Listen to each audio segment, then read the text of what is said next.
It's Elle from elleseesyou.blogspot.com. I'm going to let y'all in on a little secret. This right here, this is not flawless. No, not at all. No, honey, I have got pores that are huge. I have wrinkles. I have freckles from head to toe. And sometimes I want to cover it up. Sometimes I want to look flawless in photos and on camera, on film, and that is completely fine. So for those occasions when I want to do that, I rely on these tips and tricks that I'm going to share with you guys. So if that's something that you're interested in, think photos for your blog, or maybe you're getting engagement, wedding pictures, whatever the case may be, maybe it's a Tuesday and you just want to look good, so keep watching. So they film tons of stuff in Atlanta, TV shows, movies, and that means two things are always going to happen. Chances are you're going to run into a star out and about, maybe see them on a set, or you're going to know somebody that works on those movies and TV shows. One thing that we've all talked about that all of these things have in common, the stars and their makeup, how much makeup they wear, especially if you see them on set, or really, most importantly, at a red carpet, and they just cake the makeup on, and that's because the lighting will wash them out. So the first step to looking good in a photo is to make sure that you have plenty of good lighting. I think that's a given. The second step is to make sure that you would apply a little bit more foundation than usual. So again, this will look a little harsh if you were in person. It might even look cakey, but on camera, whenever you're taking pictures, it looks great. So sometimes I'll just build up my regular foundation. One that I use and I would recommend for oily skin is this Rimmel Stay Matte. I also like this Kevyn Aucoin Airbrush foundation. It's a bit pricey, but it looks really good on dry skin. So just take whatever foundation you want to use. Now, if you are somebody that you're going to take a lot of photos, or you work with makeup, or you're getting your pictures done, especially if you have oily skin, I would suggest in investing or checking out an airbrush system. This one is from Boleto. I totally purchased this myself, but I will be doing a demo to show you guys how to use it. And like I said, if you have oily skin, these look really good, so that will help to give you a nice canvas. Now, this is going to sound a little crazy, but sometimes if I'm doing close-up photography, I will put a product like a primer on top of my foundation to help hide any pores or wrinkles or whatever the case may be. So I have a lot here I'm just giving you for reference. This is one from Laura Geller, the Spackle. It's just silicone based, so think like Smashbox, that's a similar one. And I just dab it on top of only the areas that need it. So I take my pictures, I immediately take it off before it starts to break down my foundation. I also like this Youth Code from L'Oreal. That one's not bad. The Pore Vanisher.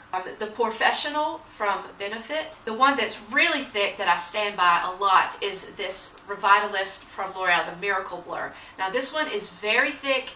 If you have dry skin, it'll be okay, but for some people, especially if you have sensitive skin, this could break you out. So that's why I take the pictures, I'll put this on, take the pictures, and then immediately take it off to prevent any breakouts. Completely unnecessary step, but if I'm doing really close-up photography and it's not like a tutorial or something like that, I'll use this. So now that we have taken away all the shine and everything, we've got it mattified, a nice base, it's time to add some glow back into it. And I think this is my most asked question: what do you use for your glow? I use powder highlighters for this. The one that I use the most often is the Mary Luminizer, and it looks like this. So this is one that I apply to the tops of my cheekbones, a little bit here, and sometimes in the forehead.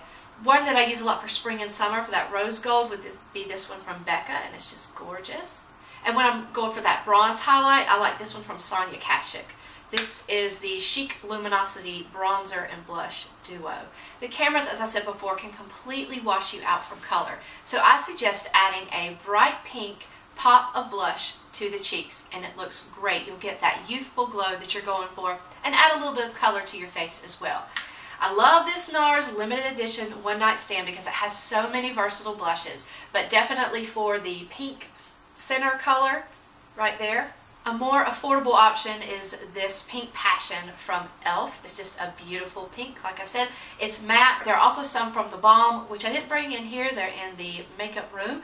Makeup tour coming soon, so you guys get to see my collection. But yeah, just take this little pop on the cheeks, it looks great. So I found that if I wear a lipstick that looks like it would be my natural color, or it's pretty close to my natural lip color, it doesn't turn out at all. So here's just an example of a really pretty one. You would think it would show up, but it doesn't. It looks like I have no lipstick on. So I find that I either need to go darker, like in the fall, you know, those fall and winter darker shades, or I need to go really bright. So sometimes I just find that I need to go with a pinkier or a coral color to get it to really pop on screen. Or sometimes I'll just put a lip gloss on top to make sure that it pops. If it's a matte lip and I want that shine, I'll take just a little bit of a shimmer shadow on my finger and dab it right in the center of my lips, and it looks great on camera. If it's something to where your body is going to be showing, like your legs or arms, I suggest using a skin enhancing lotion. This first one is the Jergens BB cream. I've talked about this before. I'm not being compensated to talk about this. This is just wonderful. I love it that much. I've already done a couple of videos on this. So you just put a little bit on, it doesn't wipe off on your clothes, it's great. But if you want an expensive organic option, I suggest this Pretty Potion one. I got this from friendsbeauty.com. Like I said, it's organic, so it's going to be expensive. It does have a bit more shimmer, but it looks great on screen. So this could be another option for you. So those are just some of the tips and tricks that I use to look better on screen, on camera, on film, whatever you want to call it. I hope you're having a great day wherever you are. Be sure to stop by my blog, elleseesyou.blogspot.com, so you can keep up to date with all the products that I share there, all the tutorials, my other tips and tricks, and of course, giveaways to give back to you for watching my videos and reading my blog. And as always, have a great day, be safe, behave, and be well. Love, Elle. Bye.